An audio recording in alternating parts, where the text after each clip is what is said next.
docente y viene profesora de la Universidad de Sevilla del Departamento de Filología Griega y Latina, de Filología Griega desde hace 2 años aproximadamente, y con anterioridad cuenta en su formación con una dilatada carrera de estancias predoctorales y postdoctorales de investigación en diversas universidades europeas y en diversos centros de investigación de prestigio, entre ellos el propio Consejo Superior de Investigaciones Científicas de Madrid.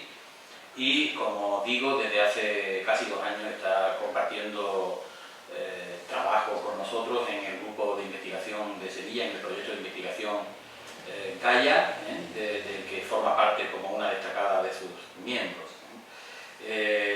Nos va a hablar de algo que conoce muy bien, entre otras muchas cosas, la papirología griega. Es una de las jóvenes especialistas con mayor proyección en nuestro ámbito y está creando además escuelas y está en Sevilla entusiasmando mucho a los estudiantes porque maneja muy bien estos temas. Ella ha trabajado muchos papiros, ha trabajado mucho sobre el ya debatido papiro de Artemidoro, al que esta mañana nos referíamos, y ahora nos va a hablar también de algo que tiene mucho que ver no solo con la papirología, sino con la historiografía, que es uno de los fundamentos y de los objetivos de la Asociación Gaia, que junto con la Escuela Española de Historia y Arqueología en Roma hemos sido los organizadores de este seminario, que ya a estas alturas y cuando estamos a punto de culminar la última intervención podemos decir que ha sido un éxito y que hemos compartido un día muy feliz, donde se han hablado de cuestiones muy importantes, donde ha habido debates muy importantes y donde creo además que ha sido un momento muy provechoso para nuestros estudiantes, para nuestros doctorandos que nos acompañan, y no va a ser menos la intervención que sigue a continuación. Por tanto, yo le cedo la palabra a Irene Pajón Leira. Muchísimas gracias por esta mucho más que generosa presentación. Quiero comenzar, ya que estamos al final de este encuentro, agradeciendo a la Escuela Española de Historia y Arqueología de Roma por la acogida que nos ha brindado. Verdaderamente la amabilidad se ha desbordado con nosotros y, en particular quiero expresar este agradecimiento de modo particularmente concentrado en la persona de mi colega y amigo José Ángel Zamora, que es la figura clave sin la cual este encuentro no habría sido jamás posible. Así que muchísimas gracias. Y quiero también agradecer a estas alturas de la jornada a los participantes por su contribución, sus espléndidas contribuciones, todas y cada una de las que hemos escuchado hasta ahora. Me corresponde a mí la difícil tarea de mantener el nivel y espero estar a la altura a estas horas de la tarde de lo que hemos estado hasta este momento viendo. Y lo que yo quiero presentar me parece que va a tener ya de partida el problema de que es un caso bastante desesperado. Es decir, lo que vengo más aquí es, más que a dar respuestas, es a plantear preguntas y a apreciar como problemas metodológicos, que son los mismos que ha sacado a colación en la presentación anterior el profesor Mauricio Sonino, son algo que bromeábamos hace un momento que debería estar en las facultades de filología, quizá grabado en letras de molde en el dintel de las puertas, que no se trate los fragmenta como excerta, que no se trate los excerta como fragmenta. Y el que no asuma eso, se lo tatúe en el pecho, lo asuma y lo aplique en su labor diaria, por favor, quede fuera de estas facultades directamente, así de expeditiva sería yo, porque es un problema que encontramos en múltiples variedades, lo encontramos en activo constantemente.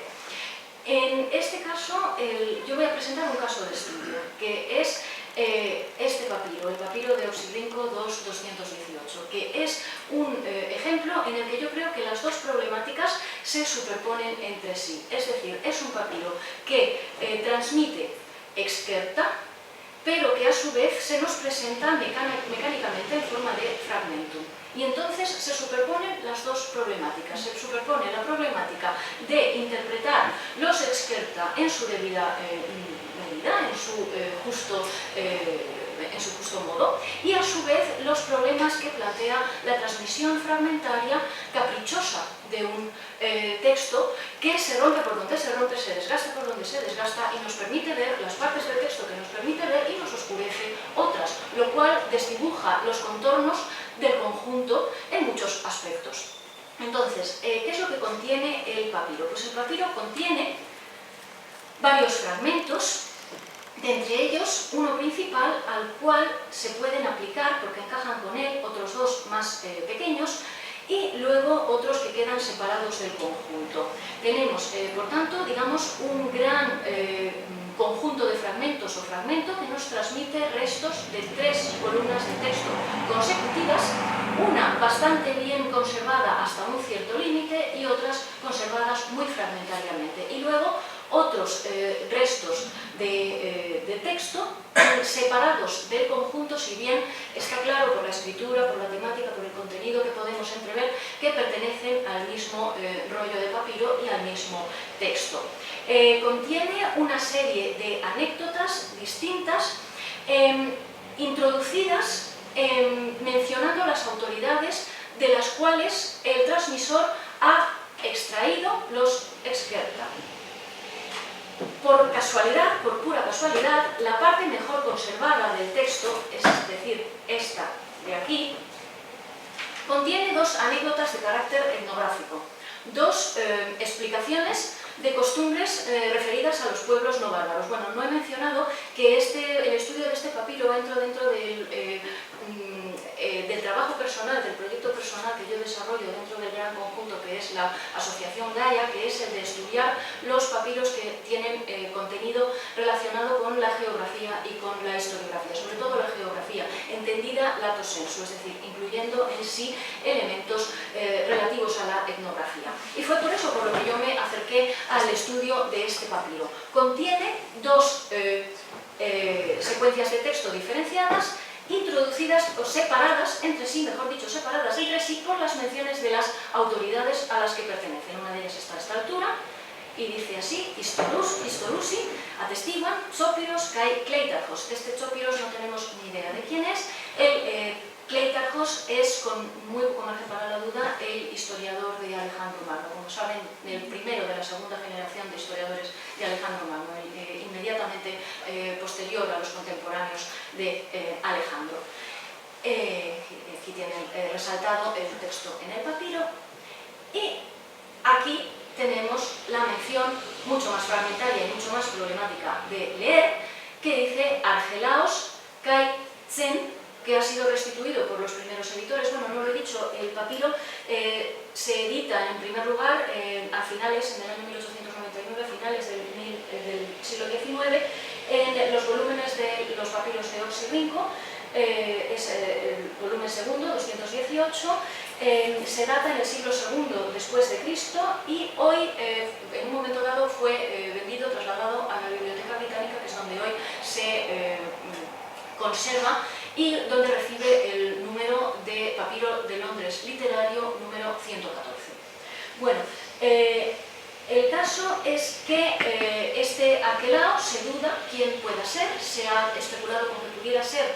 Hay 2 posibilidades fundamentales de identificación. Una es el historiador, uno de los historiadores más fragmentariamente conocidos de quienes acompañaron a Alejandro Magno, de nuevo historiografía de Alejandro Magno, y este Tsen pues, se ha querido reconstruir por parte de los primeros editores como Zenódotos, pero de ese Zenódotos pues, hay muchas posibilidades de identificación y ninguna de ellas nos deja completamente satisfechos. Yo prefiero dejarlo tal y como está conservado, en modo fragmentario, y ya veremos si después podemos responder a esta pregunta y qué implicaciones puede tener tomar una vía o tomar otra. Nos da después una indicación del título de la obra. Dice Peritufu, una obra sobre la desmesura, sobre la insolencia, sobre la hinchazón, literalmente, sobre la insolencia, sobre la desmesura. Bueno, con esto nos quedamos. ¿Qué es lo que tenemos en esta parte etnográfica bien conservada? Pues 2 anécdotas que no tenemos motivo para pensar que correspondan a pueblos diferentes porque no se menciona un cambio de comunidad humana a la cual se atribuye la segunda. La primera está incompleta, no está íntegra en cuanto a su comienzo. Dice, «Catafísin morfe parameni, Genaikos ales peiran me lambanon, eandeforacé, hipo ton singenidon parabainon, apotemnetai tamoria autu kai paratutafus autes catakaietai», que traducido sería él, suponemos, permanece conforme a natura en lo que respecta a su forma, en tanto que no experimenta a ninguna otra mujer. Pero si es encontrado por las mujeres de la familia de ella, el Hipoton Sindenidon, cometiendo una transgresión, decía el texto para Bainon, sus partes se cortan, apotemnetai tamoria autu, se le cortan las partes y se queman junto a la tumba de ella. Bueno, es, como ven, una costumbre barbárica, bastante brutal, que implica la mutilación de un hombre en el caso de que no guarde una fidelidad a una, asumimos, a su esposa post-mortem, más allá de la muerte, en el ultratumba. La comisión de esta transgresión implica pues, una mutilación, una castración, y que esas partes después encima sean quemadas junto a la tumba de ella, especificando muy claramente que es todo esto, esta justicia está impartida por las parientes femeninas de la mujer difunta. En la parte inferior tenemos otro ritual que, bueno, se ha interpretado, y hay bastante acuerdo a este respecto, que una comunidad humana donde las mujeres tienen esta fuerza como para poder imponer semejantes pautas de comportamiento a los varones es muy probablemente la comunidad de las Amazonas o una comunidad escítica parecida. Y ello se da la mano con el hecho de que lo que encontramos en la parte que sigue de la columna nos evoca un contexto escítico con bastante claridad, porque se nos dice, esta vez he traído solamente el texto, no he traído la traducción, pero por ahorrar tiempo, en vez de leerlo, les explico qué es lo que contiene. Dice, habla del ritual funerario a seguir en el caso de la muerte de un sacerdote de Ares. Si muere un sacerdote de Ares, se le dedican una serie de honras, se lleva a un lugar público, topon feretai demotion, metatentriten gemera, después del tercer día.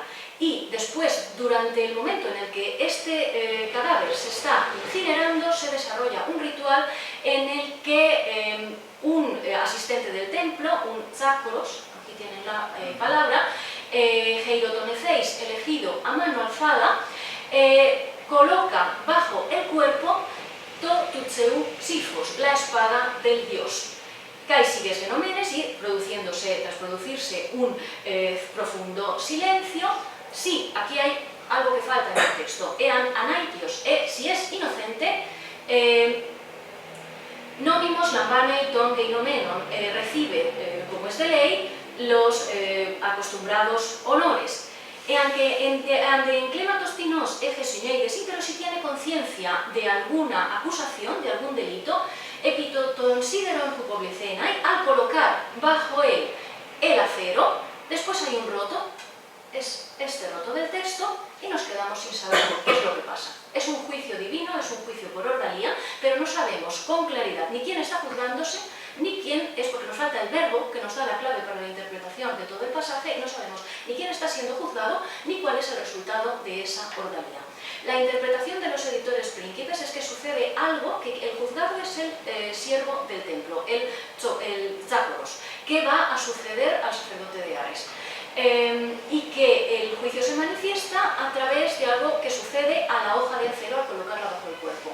Y reconstruyen verbos tipo ambliunetai, o sea, se mella la hoja, auainetai, se marchita, se seca, se estropea.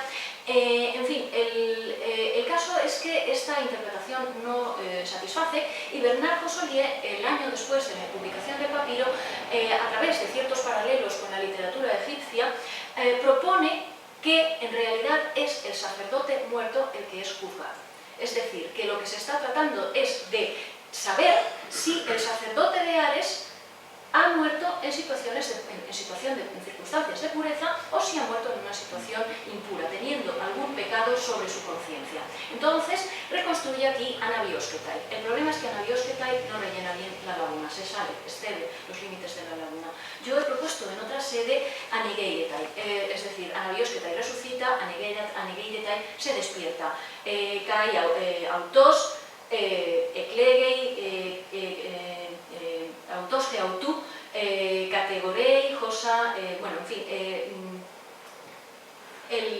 aquí he mezclado un poco el texto nuevo con el texto antiguo, permítame que no entre en los pormenores de esta transliteración. El caso es que lo que seguiría a ese despertarse, a ese resucitar, sería una confesión por parte del propio sacerdote muerto de sus propios pecados, a lo cual después continuaría, si lo que está dicho es cierto, aezón, de, ton, logon, onton, jamatecafronesi, junto con el desprecio, junto con el rechazo, y después ya no sabemos, pero se puede leer al final, aquí viene el hiper, y aquí no he colocado el fragmento que falta, ese que encajaba, que continuaría una secuencia que yo he reconstruido como hiper tus corpus, más allá de los corpus, más allá de la pólquide, lo cual nos colocaría dentro de nuevo del espacio del Mar Negro, del espacio de las Amazonas, del espacio del pueblo de los saurómatas, que como sabéis en bien documentadas tradiciones, eran quienes compartían la vida con las amazonas, eran los maridos de las amazonas, por así decirlo. Bien, la presencia indudable de este contenido etnográfico ha llevado a que este papiro fuera considerado dentro de los límites del género de la paradoxografía y en concreto de la vertiente etnográfica de la paradoxografía. La paradoxografía, como saben muy bien, pero lo recordamos un momento, es un subgénero de la literatura historiográfica que consiste en la extracción de otras fuentes previas de anécdotas curiosas que después se colocan secuencialmente, atribuyéndolas todas ellas a las autoridades de las cuales han sido obtenidas. Y tiene dos ramas principales, una rama centrada en la ciencia natural, otra rama centrada en las curiosidades de las comunidades no griegas, de la etnografía de las comunidades bárbaras. Esto pertenecería a este segundo caso.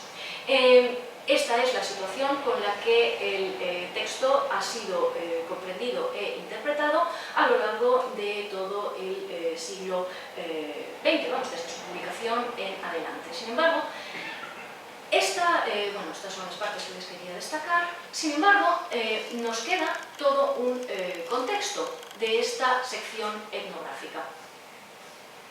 Aquí volvemos a encontrar contenido probablemente etnográfico, es muy fragmentario y no me detengo en ello. Pone anascolopizei, una forma del verbo anascolopizei, no podemos saber exactamente qué forma, pero vamos, anascolopizo significa empalar, de nuevo un castigo, una costumbre probablemente barbárica, y después dice aquí sikelon kai, los sicilianos, también con los sicilianos y no podemos reconstruir el resto, pero bueno, en cualquier caso aparece un étnico y aparece una mención a un castigo barbárico atribuido en la literatura griega a diferentes comunidades bárbaras. No podemos estar seguros de que ambos pertenezcan al mismo ítem de la serie. Es posible que haya en algún momento un corte y que se esté hablando de pueblos diferentes, de costumbres diferentes, pero bueno, en fin, no me detengo, pero simplemente mencionar que en otras partes del papiro estaba claro que también había contenido etnográfico, pero en el resto de la periferia de esta sección etnográfica, pues no.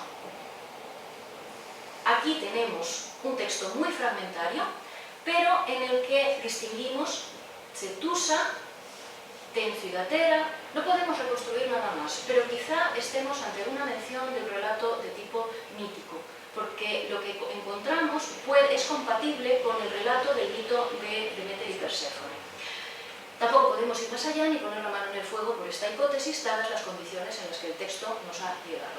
Pero en cualquier caso, esto no parece etnografía. Y lo que tenemos aquí, desde luego, no lo es. Para empezar, los verbos ya no están en presentes, sino que tenemos los verbos del pasado, o sea, ya no están en presentes, sino que tenemos los verbos del pasado que corresponden al relato. Y aquí tenemos parengeire, anunció, me procline, no preferir, que no prefiriera, orgisteis, perdón, se me ha desconfigurado un poco el griego, orgisteis, enfadado, cataclismo, en un diluvio, en una inundación, apectinen, mató, aniquiló, y quizá una forma del verbo eisreo, eisrein, dejar fluir hacia dentro. Se interrumpe aquí el papiro, en la secuencia del papiro. Y a pesar de lo fragmentario y de las condiciones lamentables de conservación de este fragmentum, lo que tenemos es suficiente como para reconstruir una secuencia con toda la lógica en la que se nos habla de que alguien que probablemente sea una divinidad, ante la desobediencia probablemente de un pueblo a quien ha ordenado no preferir algo que no sabemos qué es, se ha encolerizado y ha matado a alguien a través de un diluvio. Es decir, lo que tenemos aquí es un relato compatible con tradiciones que conocemos bien desde tiempo inmemorial. Tenemos en contexto griego muy desarrolladas historias del diluvio. La más conocida es la de Deucalión y Pirra, pero no es la única. Conocemos el propio diluvio bíblico, con la historia de Noé que todos conocen. Conocemos otras historias de origen oriental, como Atrahasis, etc. Y también conocemos, aunque no es exactamente igual, pero el vocabulario también es compatible, la historia de la Atlántida. Bueno, la verdad es que al observar este papiro, mi opinión se ha movido entre las posibilidades, entre unas y otras posibilidades, y las he ido sucesivamente considerando como más probables unas y otras. Prefiero no pronunciarme. En ciertos momentos he pensado que la posibilidad que cobraba más fuerza era la de que fuera una referencia a la Atlántida platónica, puesto que aparece al principio de la secuencia conservada la palabra anamnesis. Ya saben que la anamnesis es un elemento fundamental de la teoría del conocimiento platónico, pero al mismo tiempo también es una palabra de uso común, es decir, no hay necesariamente que vincularla a la filosofía platónica. Y bueno, no tenemos mención alguna a la figura del superviviente, no hay un Noé, no hay un Atrahasis, no hay un Deucalión, pero claro, es que el papiro se rompe, entonces tampoco podemos estar seguros de que no lo hubiera en las líneas posteriores o que no se haya perdido en alguna de las secciones perdidas del papiro. Pero en cualquier caso, para lo que nos vale este relato, a pesar de su malísima conservación, es para poner en contexto los relatos etnográficos que encontrábamos en la columna central y nos dan idea de que en realidad no todo lo que había en este papiro era etnografía, sino que en este papiro había una mezcla bastante particular de etnografía por un lado y mitografía por otro. Y lo mismo sucede cuando observamos esta parte inferior del papiro. Lo que tenemos aquí, cuando añadimos este papiro, es primero esta mención a las autoridades, Archelaos kai Tsen, Peritufu, y después un relato que comienza diciendo Zeus metin biasámenos, Zeus, después de haber forzado a Metis. Hay una secuencia de texto que difícilmente podemos reconstruir, pero después, al final, encontramos, aquí tienen el Zeus metin biasámenos, muy mal leído, pero les aseguro que con el papiro delante se reconocen las palabras con bastante claridad. Y después tenemos aquí, créanme, la palabra Moria, de nuevo las partes, y después Metrion Colasin, castigo moderado, castigo adecuado. Es decir, tenemos vocabulario que repite la parte de arriba, la parte etnográfica. Tenemos el comienzo, que es un crimen de corte sexual, lo mismo que sucedía con el relato que atribuimos a las amazonas, y después encontramos un castigo que concierne al mismo sitio, a las mismas partes. Entonces, bueno, podemos encontrarnos con que no hay evidencia en el resto de los relatos míticos de que haya conexión entre la parte etnográfica y la parte mitográfica, pero en este caso sí. En este caso sí que encontramos que hay una cierta continuidad temática entre los relatos etnográficos que nos aparecen en el texto y los relatos mitográficos que nos aparecen. En cuanto a este mito, pues lo cierto es que la idea de que Metis, como saben, la madre de Atenea, haya sido objeto de una violencia por parte de Zeus, es algo raro, pero no absolutamente insólito, no novedoso. Está atestiguado dos veces más, está atestiguado en el Pseudo-Apolodoro, en la biblioteca, donde se dice que Zeus, al unirse a Metis, ella se defendía y se resistía cambiando de forma. Sin embargo, al final, pues, él consigue engendrar en ella a Atenea. Y lo mismo se dice en el escolio a Hesíodo que tienen en la pantalla. Como digo, una versión rara, mientras que lo habitual es que sea simplemente una de las esposas de Zeus.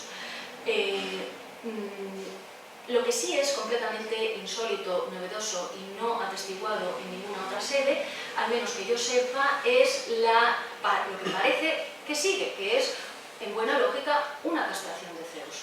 Es decir, no podemos tampoco de nuevo asegurarlo poniendo la mano en el fuego, dado el estado del papiro, pero en buena lógica lo que parece que contiene el papiro a continuación es la historia en la que Zeus comete un delito de tipo sexual, al cual corresponde después una pena que atañe a la privación de las partes correspondientes, que ha sido el instrumento del delito, digamos.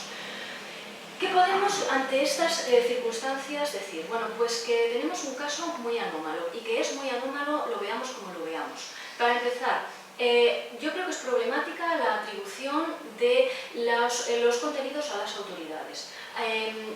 Grenfell y Hunt, en el momento en el que editaron el texto, sistemáticamente atribuyeron a las autoridades el texto que les precedía. De manera que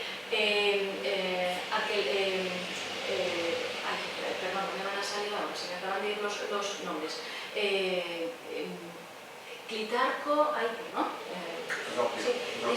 sí, Zópilo y Clitarco, muchas gracias, perdón, se me ha ido. Zópilo y Clitarco eran responsables del relato de las Amazonas, y Arquelao y el autor, cuyo nombre empieza por C, eran responsables del relato del sacerdote de Ares. Esto es algo que es extraño a la práctica habitual del género paradoxográfico, donde las autoridades aparecen al principio, no en el 100%, pero sí en un buen 95% de las veces, y la información que les atañe continúa a partir de la mención de sus nombres. Y aparte de eso, la idea del tifos, el problema del tifos, es algo que yo creo que cuadra mejor con el relato de Zeus y Metis que con el relato del sacerdote de Ares. Aparte de eso, si buscamos la autoridad a la que puede corresponder, el filósofo Zenón de Citio aparece, se puede conectar con un interés por el tema del tifos, es decir, ha escrito cosas, ha tratado el tema del tifos en sus obras. Es decir, es posible que la identificación correcta de este autor, cuyo nombre comienza por Zen, sea en realidad Zenon. Zenon, en lugar de pensar, de buscar desconocidos Zenódotos, etc. Es decir, que podamos tener, lo cual introduciría de nuevo una anomalía, porque tampoco en paradoxografía es habitual encontrar citados filósofos. Pero en este caso yo resultaría quizá coherente con la idea de que quizá en la columna primera, en la columna anterior, tengamos una referencia a la filosofía platónica. Como digo, todo esto es tremendamente hipotético y, bueno, pues no me atrevería a afirmarlo de una manera ni tajante, ni rotunda, ni muchísimo menos definitiva. Otro problema que creo que es importante y que atañe a las problemáticas que hace un momento tratado el profesor Sonino, es el de qué función tienen todos estos excerpta dentro de este conjunto. Es decir, ¿por qué encontramos en este texto esta mezcla tan particular? Porque el mito en paradoxografía es algo que es muy raro y que cuando aparece nunca aparece ocupando el lugar central de una entrada de un catálogo paradoxográfico, o casi nunca. Cuando aparece, generalmente es un elemento periférico dentro del paradoxo, que lo que hace es explicar las causas de un fenómeno natural extraño o el origen de una costumbre bárbara extraña. Quien la instituyó pues, fue un héroe en algún momento o fue algún dios que en algún momento intervino, dio una orden, lo que fuera.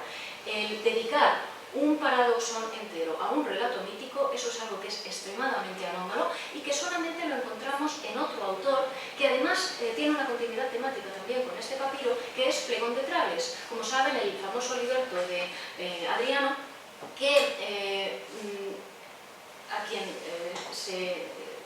escribe una compilación de relatos maravillosos que comienza con 3 largos relatos que precisamente tratan de muertos que vuelven de la tumba y que regresan para pronunciar oráculos y para hablar, transmitiendo voces del más allá. Es decir, es un tipo de paradoxografía que parece que resulta coherente. Y en Phlegon sí que encontramos, junto a los relatos de corte más historiográfico, más, digamos, relacionados con la documentación histórica, sí que encontramos relatos míticos que tienen una continuidad temática con ellos. A mí me parece que el denominador común que se puede encontrar a todos estos relatos es el que son historias de un crimen y el castigo correspondiente. Es decir, es lo que encontramos en el relato del diluvio, un crimen y después un castigo que es una inundación, sea un diluvio, sea un hundimiento.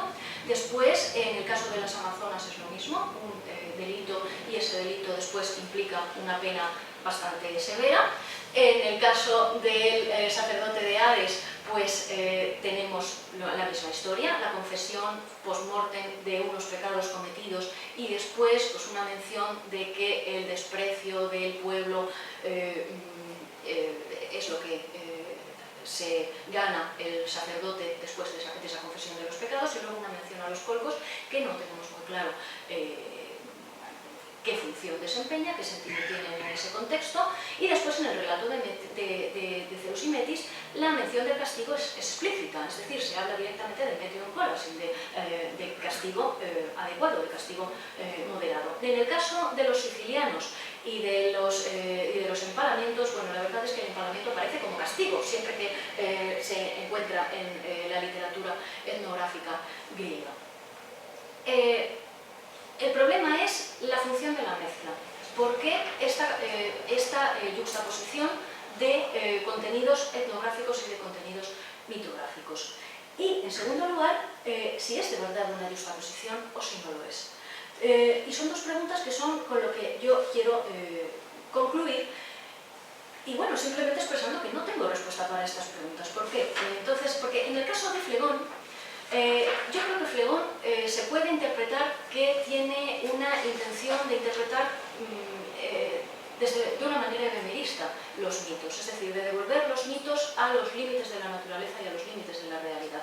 En el ejemplo que tienen en la pantalla, estamos al final de una larga serie en la que el autor ha recopilado varias menciones al hallazgo de huesos gigantescos, uno de los cuales aparece en una tinaja, en la cual se dice estos son los huesos de Idas, este es el cráneo de Idas, del héroe de Mesenia. Entonces termina diciendo, por tanto, lo que expresa es que la naturaleza, Cefisis, Akmatsusa, estando en su plenitud, Hapata en Gis Theon Ekurotrofe, o sea, generaba todo próximo a los dioses, es decir, que las historias de los mitos en realidad no son el producto de la fantasía ni de la simple tradición, sino que lo que son es el recuerdo de un funcionamiento distinto de la naturaleza que en épocas pasadas, cuando estaba en su plenitud, producía seres muchísimo más grandes, muchísimo más imponentes, muchísimo más importantes que lo que vemos en nuestra época actual. Este razonamiento, la verdad es que se puede entrever en otros casos. Por ejemplo, hay dos entradas en las que se trata de los testimonios de la existencia de centauros y habla de ellos como de seres que viven en los márgenes del mundo, en las montañas de Arabia, en un lugar completamente inaccesible donde se puede localizar un ser semifantástico transmitido a través del mito y devolverlo a los límites de la naturaleza, simplemente no a la naturaleza de lo que vemos en el mundo normal, sino a la naturaleza de lo que vemos en la periferia del mundo lejana e inaccesible. Me pregunto si algo así lo podemos ver en el rápido. Desde luego no vamos a poder, mientras no aparezcan más fragmentos, si es que aparecen alguna vez, que lo dudo, no vamos a poder dar una respuesta a esta pregunta. Y otra pregunta que me hago es si realmente tenemos aquí, y esto, aquí esta es es la tragedia que nos deriva de la conservación fragmentaria, que por casualidad tenemos mejor conservada la etnografía que la mitografía en este fragmento. ¿Pero qué prevalece? Es decir, ¿es mitografía y la etnografía es una prolongación de ella? ¿O es, tal y como pareció a los primeros editores, texto etnográfico al que, por lo que sea, se le van añadiendo, como pasa en el texto de Phlegon,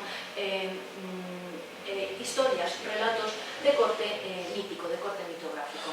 Y esta pregunta me la hago porque es que en el fondo también en los dos relatos etnográficos, en el primero parece que tenemos a las Amazonas. Las Amazonas no son solo un ente etnográfico, son también un ente del mito. Y por otro lado tenemos una mención a los Colcos y a la Cólquide. La Cólquide no es solamente una región localizable en el mapa, es también una región del mito, una región mítica. Es decir, a mí, lo siento, pero mi conclusión es una no conclusión, es una aporía. O sea, estoy ante un texto en el que no creo que se pueda llegar a determinar en las condiciones y a la vista de lo que tenemos si lo que prevalece es uno de los tipos de contenidos que entrevemos o el otro de los tipos de contenidos que entrevemos, la historiografía o la mitografía. Y por eso el título en el que he decidido quedarme en el medio, entre una cosa y la otra. Muchísimas gracias.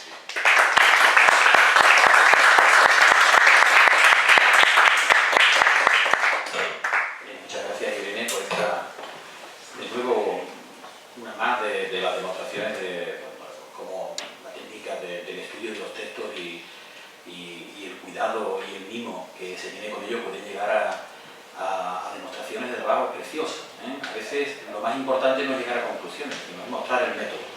Y yo creo que trabajos como el de Irene pues, han demostrado el método al que debe enfrentarse un filólogo muy concreto, que es el que trabaja con los documentos de este tipo, con documentos tan especiales como son los documentos transmitidos en papiros, en papiros de esta calidad tan compleja. Era de esperar el hecho de que vinieran a plantear más preguntas que soluciones, que yo creo que también es una forma de solucionar los problemas, ¿no? A base de preguntas y de interrogantes, porque ya nos adelantabas que, bueno, que es casi como jugar con el más difícil todavía, es un skeleton fragmentario, ¿no? Es decir, es el triple salto mortal todavía, ¿no? Bien, lo extraño y lo sospechoso es que hubiera llegado a conclusiones sólidas, ¿no? Eso sería signo de una manipulación quizás indebida del texto. Por tanto, yo creo que el ejercicio de sinceridad filológica y de maestría ha quedado patente. Y bien, estos textos yo no sé si alguna vez tendrán respuesta, ni siquiera si la tuvieron en su inicio. No sabemos cuál fue la génesis y el origen de este documento, no lo podemos saber.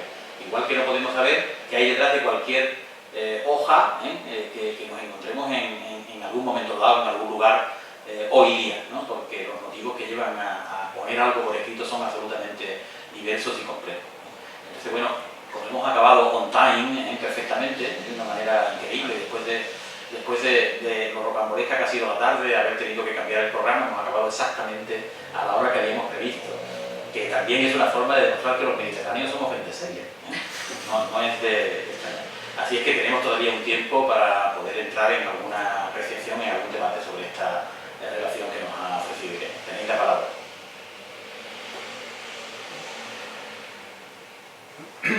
Posso inserirmi? No, le domande sono poste,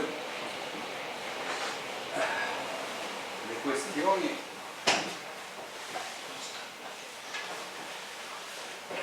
le domande sono poste molto bene e questo è il punto di partenza, cioè hai centrato effettivamente quali sono i problemi.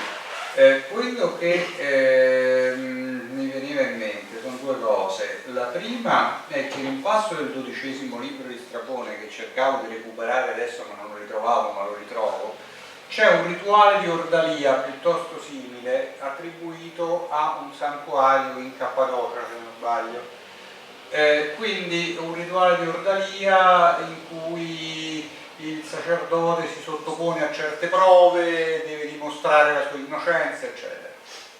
Quindi un contesto tutto sommato abbastanza vicino geograficamente a quelli nominati, Amazzoni, Termodonte, Mar Nero, Colchide, eccetera, potrebbe essere di un qualche interesse.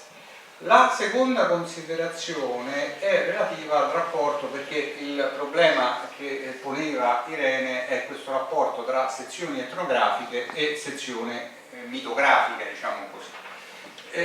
Una premessa: la categoria di mitografia è una categoria moderna, cioè non me ne voglia Robert Fowler, che è un carissimo amico, ma i greci non parlano mai di mitografia. La mitografia è una categoria moderna ed è tutto utile, per carità, perché delimita un campo di indagine, ma non è una categoria in sé. Detto questo, mi veniva in mente, ma è un'associazione e la lascio per quello che è, mi veniva in mente un caso in cui una argomentazione di tipo scientifico viene affiancata da un exemplum di tipo per noi mitografico. Mi riferisco al discorso di Apollo nelle Eumenidi di Eschilo. Nelle Eumenidi Apollo cerca di dimostrare che il matricidio di Oreste è meno grave dell'uccisione di Agamennone da parte di Clitemnestra, perché la madre non ha alcuna importanza nel processo di generazione, ma la madre è soltanto un ricettacolo, per cui è il padre il vero genitore, non la madre. Dopodiché dà come esempio proprio l'esempio della nascita di Atena. Atena nasce da Metis ingoiata da Zeus, ma Metis non conta niente, conta Zeus naturalmente. Atena che è denominata Ernos, splendido germoglio di Zeus, eccetera. Per cui potrebbe essere che questa sequenza di rituali che comprendono una punizione di qualche tipo sia esemplificata da un paradigma come quello appunto della nascita di Atena da Zeus e della conseguente punizione. Tutto qui. Moltissime grazie. Sì. Sono veramente interessantissimi. Guarderò al più presto, appena arrivo in camera stasera, il testo di Strabone, veramente molto interessante. Fino adesso avevo trovato anche dei paralleli nella raccolta o nei riassunti che fa Dumersil delle tradizioni che lui considera che provengono dall'antica Scizia. In uno dei suoi libri, il capitolo primo si chiama precisamente Ares, il nome, non il nome dell'Ares, ma il Batraz, il nome dell'Ares scitico, la spada e la pira. Precisamente, quindi non è lo stesso racconto, la storia non è la stessa, ma comunque gli elementi si coincidono. Questo è un altro elemento che contribuisce a mettere in rapporto con precisamente quella zona e le tradizioni che più o meno, grosso modo, molto grosso modo, sicuramente. Ti ringrazio tantissimo, Roberto. Sì, ti ringrazio moltissimo anche il parallelo di Apollo e Eumenide. Sì, qualche discorso del genere ci deve essere.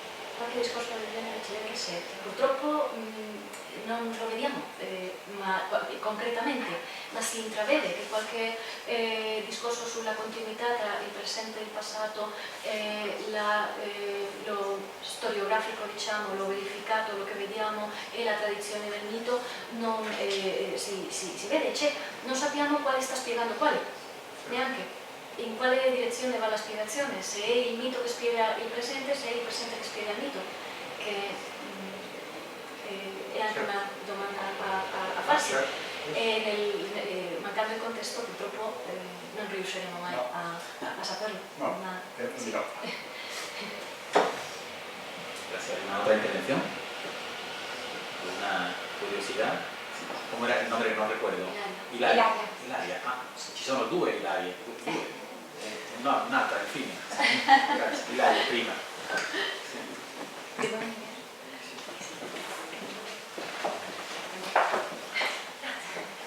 Era solo una curiosità così.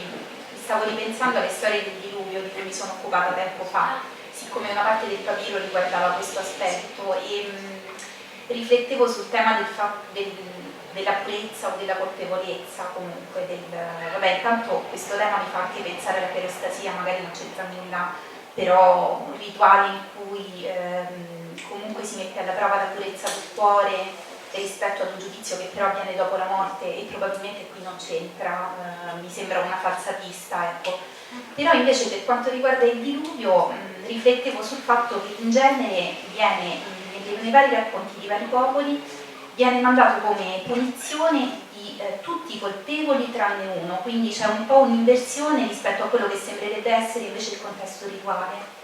Cioè nel contesto rituale sembrerebbe che invece ci sia un colpevole, cioè qualcuno che ha compiuto qualcosa di illecito, di comunque meritevole di una punizione, mentre invece in genere la logica del diluvio in varie culture, quindi non solo in quella greca ma per esempio in quella babilonese, è legato ad un diciamo, comportamento immorale di tutti tranne uno che è l'unico puro. Quindi un po' questo rapporto tra insomma, uno rispetto ad altri, oppure il rapporto tra il caso particolare e il caso generale, cioè per esempio il rapporto tra un rito o una usanza legata ad un caso specifico, e invece l'esempio mitico forse potrebbe riportare ad un contesto più ampio, quindi di generalizzazione del comportamento di un singolo. Non lo so, sono soltanto idee così in disordine, però sono tutti stimoli che mi ha suscitato il bellissimo intervento che hai fatto. Grazie. Ti ringrazio tantissimo, veramente sì, non ci avevo pensato, ma adesso che me lo fai vedere, sì, è chiaro che funziona in un modo assolutamente diverso del resto dei casi, e particolarmente dei casi che sono proprio accanto nella colonna successiva, dove è il reato di uno e la punizione di uno, il reato dell'uomo che tradisce la moglie, o è il reato del sacerdote che viene punito dopo, anche quello di Zeus. È vero che è un caso assolutamente diverso. Purtroppo non sappiamo neanche se c'erano sul papiro anche altri esempi di reato collettivo di questo tipo, ma è vero che è una cosa completamente diversa. Anche non sappiamo che c'entra con la punizione specifica o come si sviluppava il problema della punizione, se nella colonna della destra compariva davvero la storia di Demetra e di Persefone, che vabbè sì, c'è un reato, forse il rapimento, non so, ma la punizione, la scomparsa della dea, ma non è una conseguenza del fatto nella storia tradizionale, non una vera punizione, è una storia che ma forse non era raccontata come la conosciamo, ma raccontata in un modo diverso, come ci dimostra che era possibile in questo papiro il caso della storia di Zeus in Metis, che è tutt'altro che normale, tutt'altro che la storia conosciuta, solita e ben documentata. Quindi vabbè, sempre più domande? Un'altra mativazione, un'altra questione. Sempre nel caso di punizioni collettive, il racconto della Genesi sulla punizione di Sodoma e delle città vicine comporta la salvezza di una sola famiglia, quella di Lot, mentre gli altri vengono sterminati, no? Per cui c'è sempre, quando la punizione, come il diluvio, insomma, adesso non ricordo il capitolo della Genesi, forse il 31esimo capitolo, abbastanza vicino a noi. Soltanto nel caso dell'Atlantide, correggetemi se sbaglio, la distruzione è assoluta, non sopravvive nessuno, non c'è la figura che continua dopo, che il saggio che sopravvive, non c'è il saggio che sopravvive unico alla punizione divina. Ma purtroppo non possiamo neanche indovinare qual era la situazione della storia del papiro, se c'era un sopravvivente, se non c'era un sopravvivente, non si sa. È così. Vabbè. Bene, se così chiamo la presenza nella tavola del nostro anfitrione José Ángel Zamora para que nos diga unas palabras de despedida. Muchas gracias. En realidad, vamos a hacer las presentaciones. Hemos recuperado el audio por la tarde y no lo hemos usado, nada más que ocasionalmente. Bueno, sí, hablar en español para cerrar el acto. Espero que nuestros huéspedes locales nos permitirán esta licencia para también así agradecer como debido a nuestros huéspedes españoles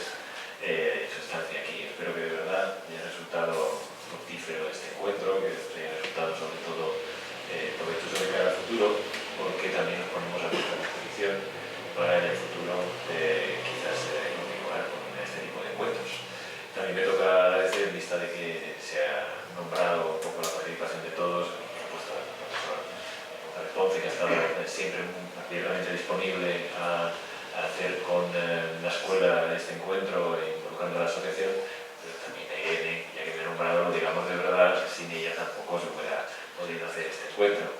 Pero así en general, me gustaría agradecer a todos ustedes que hayan estado aquí a lo largo de esta jornada. Sabemos cómo es de difícil encontrar en Roma una mañana, una tarde, todo el día, en el caso de muchos de vosotros, así que os agradecemos de verdad que hayáis estado aquí y nos mostramos abiertos a recibiros en cualquier actividad en el futuro, pero también a recibir vuestras propuestas para realizar otras. Y aunque normalmente cerramos lo de la casa de encuentro, me atrevo a devolverle la palabra a José González Ponce para que haga la conclusión que más a su gusto le parezca. Muchas gracias. Muchas gracias, Ángel. Yo me sumo a lo que él acaba de decir. Yo realmente pasaba por aquí. Yo lo que tengo que decir es que esto se ha organizado y se ha celebrado gracias a la colaboración especial de José Ángel e Irene. Yo lo que he hecho ha sido aprovecharme benignamente de su colaboración y muy agradecido a los dos.